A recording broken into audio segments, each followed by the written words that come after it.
A disappointing start to a big four-game series with the Toronto Blue Jays. The Yankees came into this one losing back-to-back games, including 6 of their last 8, whereas the Jays had won 4 in a row and are creeping ever so close to that wild card.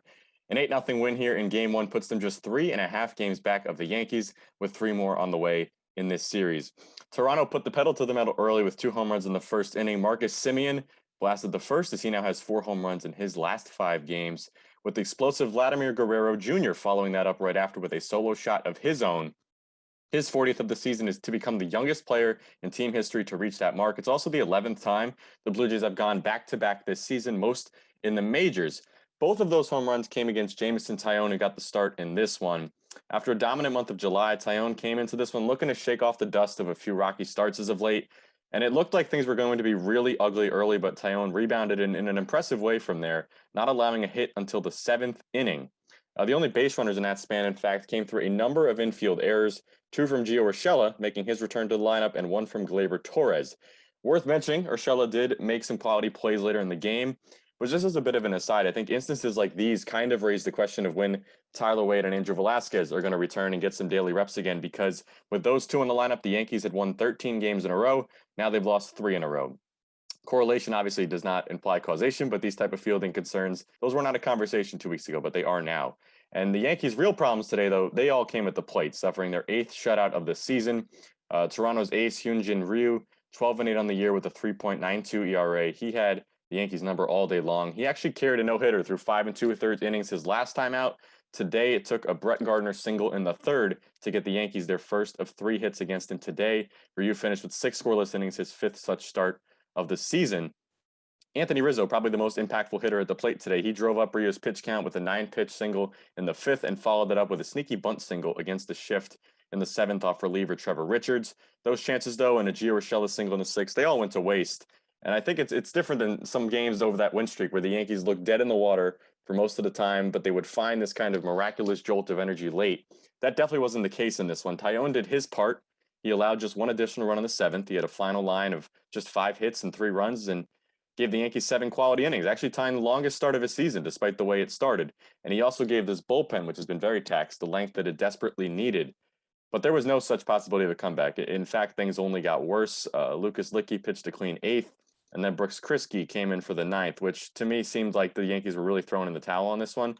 He proceeded to give up a home run to Randall Grichuk on just his 2nd pitch of the game, and then walked the next 2 batters, had a chance to get out of the inning, but another walk to Jake Lamb, who was pinch hitting for George Springer on this one, who was in a lot of pain after fouling a pitch off his leg an inning earlier. That made it bases loaded for Marcus Semien, and the rest is history. He sent a home run over the wall and left to score 4 more, a grand slam, 8-0. He had 5 RBIs on the day, his 4th multi-home run game of the season, and that was the nightmare ninth for the Yankees. It eventually ended, but interesting to note, Andrew Heaney was actually the man that they put up in the bullpen to potentially take Kriske's place, but at that point the game was way out of reach, so they kept him in there, and it was an 8-0 final. The Yankees fizzled out in the 9th, and this really did feel like a statement win for the Blue Jays. They had 4 home runs on the day as the league-leading team in that category. They looked a lot like a playoff team, a wild card contender. The Yankees, they just did not. And Taillon spoke in the postgame about this situation the team is in right now compared to that win streak and the highs that they were on just a couple weeks ago. It felt like for a little while there, we really couldn't lose if we tried. Seemed like everything we did was the right move, or we were putting together great at bats against tough pitchers. Our starters were going out and doing their job, passing that on to the bullpen, and now it's kind of just feeling like maybe one day we'll hit a bunch and then we won't pull our weight, and then on the starting side, and then flip that. It's one of those things that to win, you all need to be pulling your weight at the same time together, pulling on the rope in the same direction and stuff like that. So all in all, the Yankees showed many more signs of the team they once were instead of what they have grown to be in this one and over this latest stretch in general. I look at moments of strategy like that Anthony Rizzo bunt that were so plentiful during the win streak. You just don't really see those anymore. That dominant bullpen has become fatigued and also injured, obviously, with Jonathan Loaisiga. And the top of the order has regressed again. A few players to keep an eye on. Joey Gallo, 4 strikeouts, 3 of which were looking.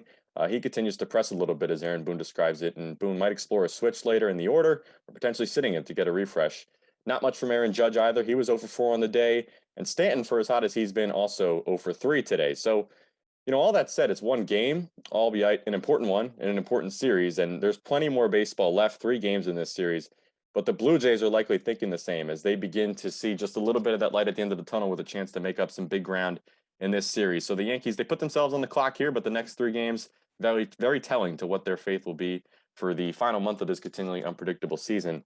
They've got the right guy on the mound tomorrow, Garrett Cole against Steven Matz, and then Boone hinted at the much anticipated return for Luis Gil on Wednesday. But for now, reporting on the New York Yankees, I'm Alex Wolz, WFUV Sports.